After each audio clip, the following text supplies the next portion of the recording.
More money, more problems. Less money, also somehow more problems. I'm starting to think money isn't really a factor in the problem equation. Hey there, kids, and welcome back to the channel. I'm your host, Professor Uncle Frank, and in today's video, we are returning to the world of Frankonomics so that we can talk about a new topic. Specifically, we are going to be covering fiat currencies, what they are and how they differ from other mediums of exchange. You see, if you have been paying attention to the world of economics, if you're getting into business or finance or whatever have you, you might have heard the term fiat currency used or thrown around, and you might not intrinsically know what it is, or you might understand at least the surface of it. But in today's video, I'd like to at least cover the basics of what a fiat currency is, what separates it from something like a resource-backed currency, a stable coin, a crypto, etc., and just kind of go over some of its inherent strengths and weaknesses. Let's get started. So,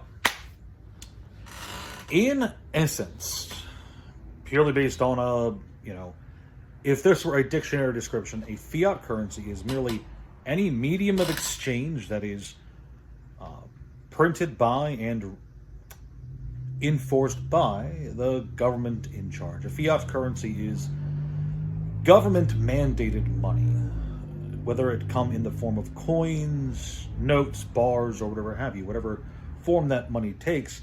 Fiat currency is money that is only backed by government decree. Why do I say only backed by government decree? Well, throughout time, throughout history, and the various different nations of the world, you will find different kinds of currency. And it's important to understand before we continue that currency, money, is nothing more than a medium of exchange that facilitates easy trade.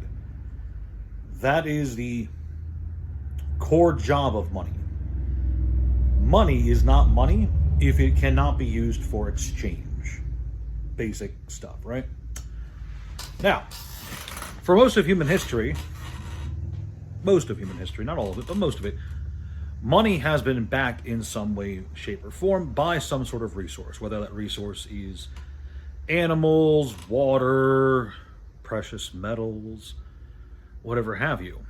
But more and more often, as societies become more centralized and regulated, more and more governments like to have a bit more tighter control over how their currency fluctuates, how their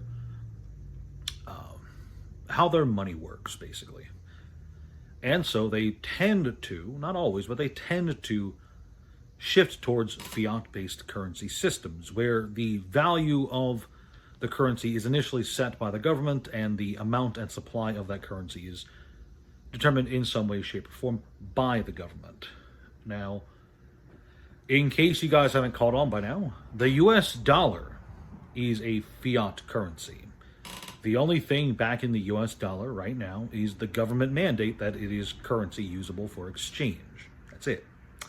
This wasn't always the case. The US dollar, once upon a time, was a resource-backed currency, gold and silver, to be specific. You could exchange your dollars for gold and silver at a fixed ratio, and once upon a time, US coinage had silver in it. Pretty cool stuff. In fact, really cool tidbit, there's a lot of that old silver currency floating out there in the ecosystem, and a lot of people like to collect it, just because on account of it actually containing silver, it does have intrinsic value to it. And that's the thing. So when fiat currency is unbacked by anything other than government mandate, it isn't intrinsically valuable. This can have pros and cons to it. The biggest pro, of course, being that it disincentivizes, usually disincentivizes people from hoarding the cash instead of using it for its intended purpose, exchange. One of the major cons to it is because there is no intrinsic value to the currency itself. It can't be exchanged for anything at a fixed rate by government mandate or otherwise.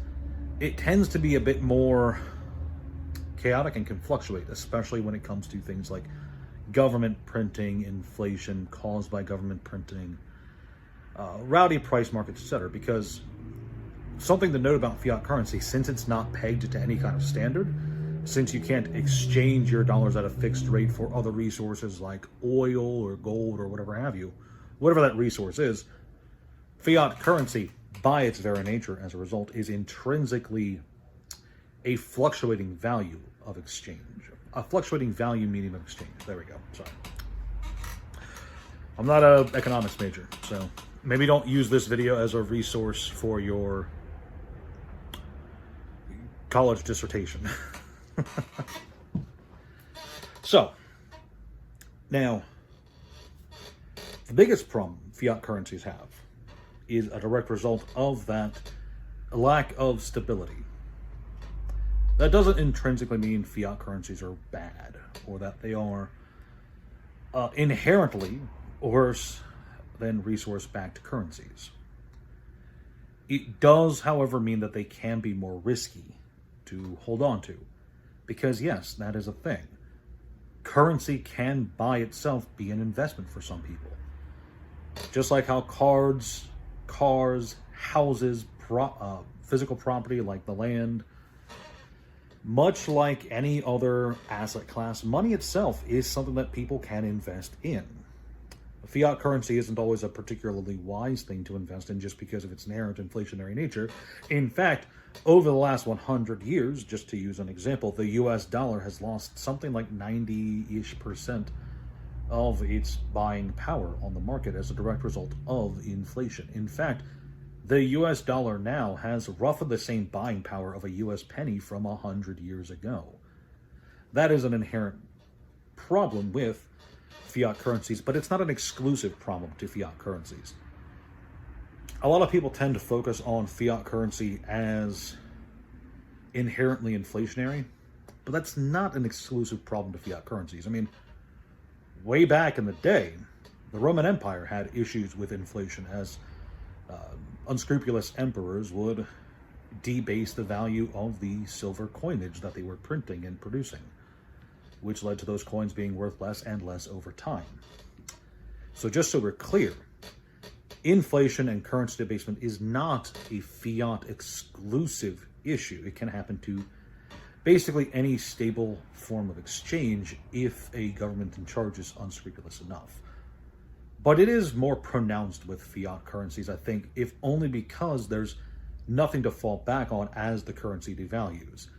If the currency was backed up in some way, shape, or form, then you could easily exchange it for that resource, whether it's water, gold, oil, etc. But since there's nothing to fall back on with fiat currencies, it instead becomes the form of exchange you use to secure other things that you'd like to use to hopefully hedge your bets against inflation. I know that seems like the same thing, but I understand that it's not technically the same thing. Buying something rather than just exchanging your money for that resource is technically different. I know the difference is minor, but it needs to be said, okay?